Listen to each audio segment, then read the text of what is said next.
Assalamualaikum warahmatullahi wabarakatuh. Salam sejahtera bagi kita semua. Di sini perkenalkan, saya Dwi Agustin dari Prodi D3 Farmasi kelas AB dengan NIM terakhir 482. Di sini saya akan menjelaskan sedikit materi mengenai karbohidrat, yaitu apa sih karbohidrat dan apa saja jenis-jenis karbohidrat serta uji reaksi apa yang terdapat pada karbohidrat. Jadi untuk mempersingkat waktu, mari kita ke bahasanya. Karbohidrat. Mungkin kita sudah tidak asing dengan karbohidrat, bahkan kita pun mengkonsumsinya. Salah satu contoh karbohidrat yaitu nasi yang sebagai makanan pokok kita. Karbohidrat sebagai sumber energi utama pada manusia, dan karbohidrat sendiri yaitu merupakan senyawa yang mengandung unsur karbon, hidrogen, dan oksigen. Berdasarkan gugus fungsinya, karbohidrat dibedakan menjadi dua, yaitu polihidroksialdehid dan polihidroksiketon. Rumus empiris karbohidrat yaitu CH2O, dan untuk strukturnya sebagaimana yang tertampil pada gambar, terdapat furan dan piran. Selanjutnya, jenis-jenis karbohidrat yang pertama monosakarida, disakarida, dan polisakarida. Untuk monosakarida, mono memiliki arti satu dan sakarida berarti gula. Monosakarida berarti satu gula atau gula sederhana yang tidak dapat dihidrolisis atau dipecah menjadi karbohidrat yang lebih sederhana lagi. Berdasarkan jumlah atomnya, monosakarida dengan jumlah 3 atom karbon disebut triosa, dengan 4 atom karbon disebut tetrosa, dan 5 atom karbon disebut pentosa, serta 6 atom karbon disebut heksosa.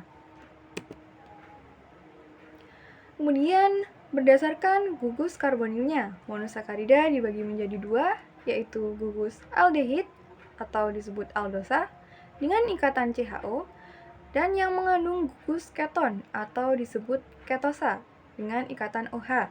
Sebagaimana strukturnya yang sudah tertampil, aldosa memiliki ikatan CHO dan ketosa memiliki ikatan CO. Di dalam tubuh kita, monosakarida penting berupa glukosa, galaktosa, dan fruktosa. Ketiga tersebut apabila diklasifikasikan berdasarkan gugus karbonilnya yang termasuk dalam aldosa yaitu glukosa dan galaktosa, dan yang termasuk dalam ketosa yaitu fruktosa.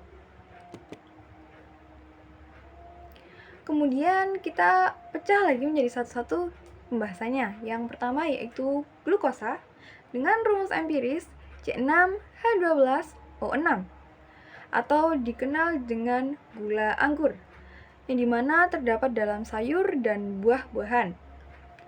Glukosa mengandung 6 atom karbon dan 1 gugus aldehid. Oleh karena itu disebut dengan aldoheksosa. Sebagaimana untuk strukturnya yang sudah terlampir.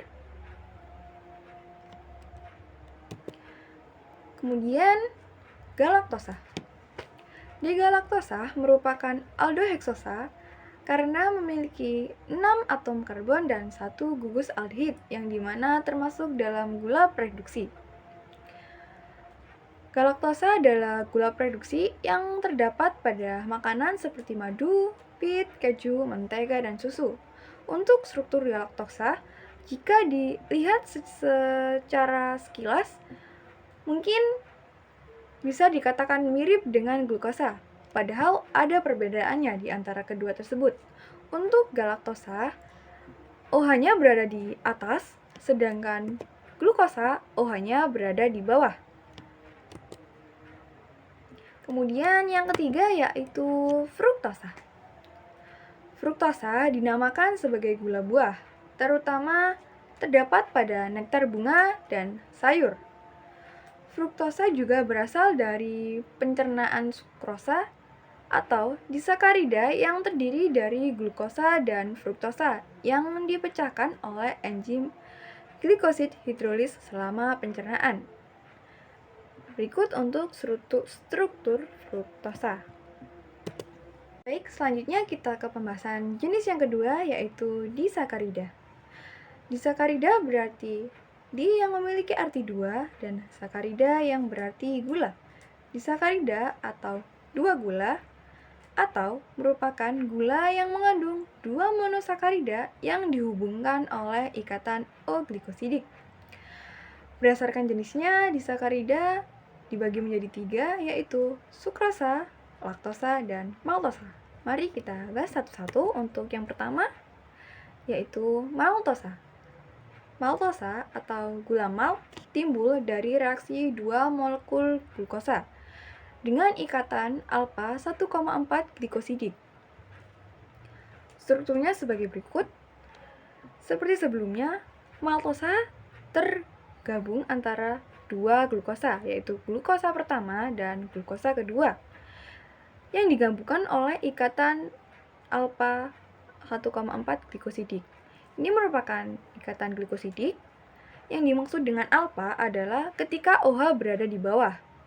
OH pertama pada struktur pertama berada di bawah.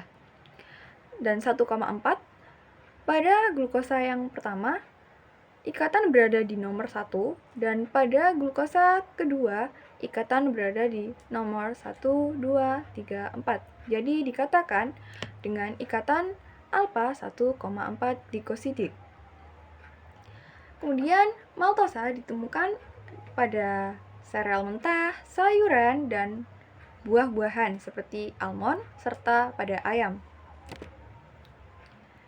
Yang kedua yaitu laktosa. Laktosa atau gula susu karena hanya terdapat pada susu. Laktosa terdiri dari satu molekul galaktosa dan satu molekul glukosa yang dihubungkan oleh ikatan beta 1,4 glikosidik dan merupakan isomer sukrosa.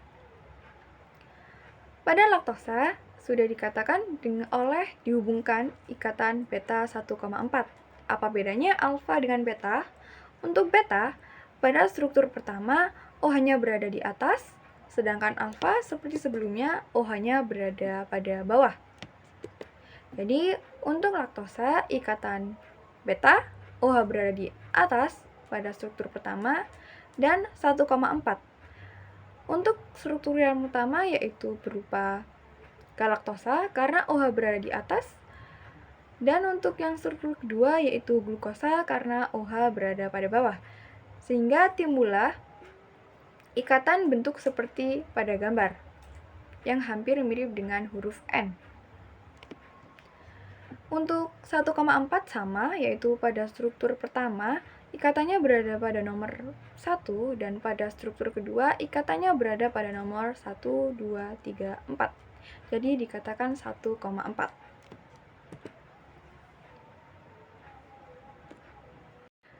Jenis yang ketiga yaitu sukrosa. Sukrosa atau dengan nama lain gula meja atau bisa disebut juga dengan sakarosa merupakan disakarida yang paling umum, dibentuk oleh ikatan glikosidik antara glukosa dan molekul fruktosa. Dan seperti berikut adalah struktur dari sukrosa. Untuk struktur yang pertama yaitu glukosa, dan untuk struktur yang kedua yaitu fruktosa, sehingga terciptalah hubungan dengan ikatan O-glikosidik, yang dimana untuk kedua molekul tersebut OH berada pada bawah. Jenis yang ketiga yaitu polisakarida. Polisakarida adalah struktur karbohidrat polimer yang dimana terbentuk dari unit berulang, baik dari monosakarida atau disakarida, yang sama-sama dihubungkan oleh ikatan glikosidik.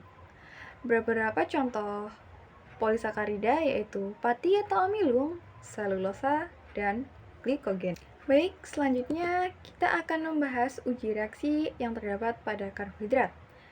Yang pertama yaitu uji molis, yang dimana ditujukan untuk mengetahui ada atau tidak adanya suatu karbohidrat pada suatu sampel.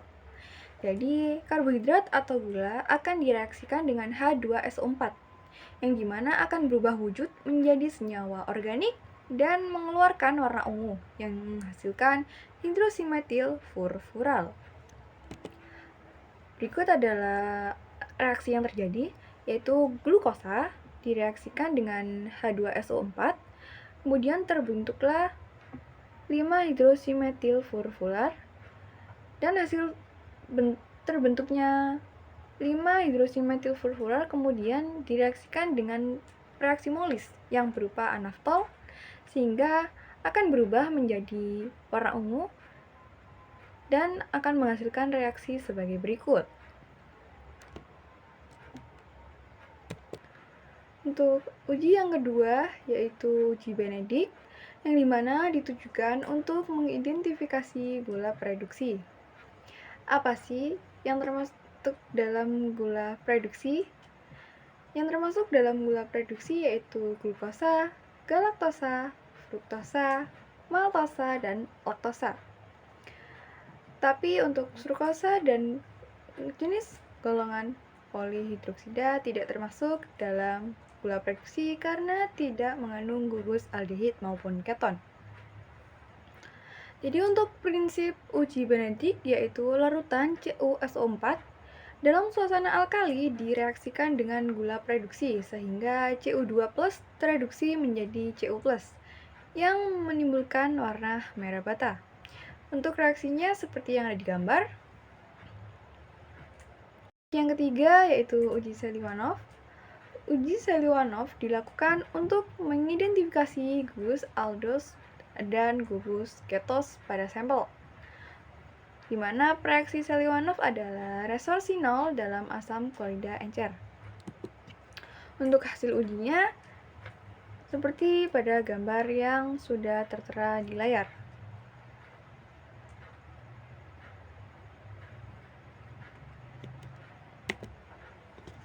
Baik, mungkin itu saja yang dapat saya sampaikan. Apabila ada salah kata, ada kurang-kurangnya, saya mohon maaf yang sebesar-besarnya. Terima kasih. Wassalamualaikum warahmatullahi wabarakatuh.